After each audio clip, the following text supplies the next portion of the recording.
আমার কলিজার যুবক, যার মা বেঁচে আছে, বাবা বেঁচে আছে, এখনো সময় আছে, দোয়া নাও।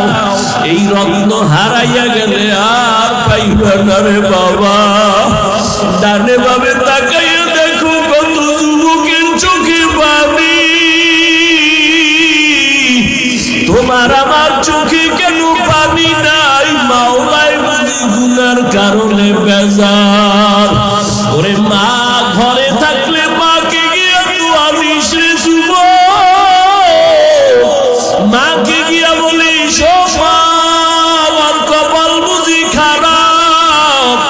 ওয়াজের প্যান্ডেলে দেখলাম কত আল্লাহর বান্দারা কাঁদে, আমার চোখে পানি নাই, গুনার কারণে আল্লাহ বেজার। মা তোমার সাথে কত বেয়াদবি করেছি, আজকে তওবার নিয়ত করেছি আর গুনাহ করব না। আর মা তোমাদের সাথে বেয়াদবি করব না। ও মা তুমি আমার মাথায় একটু হাত দিয়া দোয়া করিয়া দাও। ওরে মাকে যদি বলতেই পারো, দেখবি মায়ের চোখে পানি। একটা চিৎকার দিয়া বলবে বাবা আয় আয় আয়। ওরে তোর মাথায় হাতটা দিয়া মা একটা চিৎকার দিয়া বলবে আরশে আজিমের মালিক, আমার কলিজার সন্তানটারে কবুল করিয়া নাও। ও যুবক বাবারা, বাবার সাথে বেয়াদবি করিও না। যদি অন্যায় করো তাড়াতাড়ি ক্ষমা চাইয়া নিও। ও ছাত্র বাবারা, শিক্ষকের সাথে অন্যায় করিও না।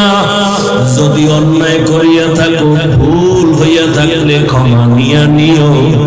ওলামায়ে কেরামের থেকে দোয়া নিয়া সামনে আগাইও। ও আল্লাহ, এই ময়দানে কি আপনার কোনো পছন্দের গোলাম নাই? গুনাহ নিয়ে কবরে যেতে চাই না। ওই কবরে দুই পাশের মাটির চাপ সইতে পারবো না।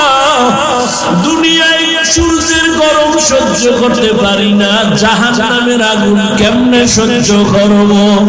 একটা মশার কামড় সইতে পারি না, কবরে গেলে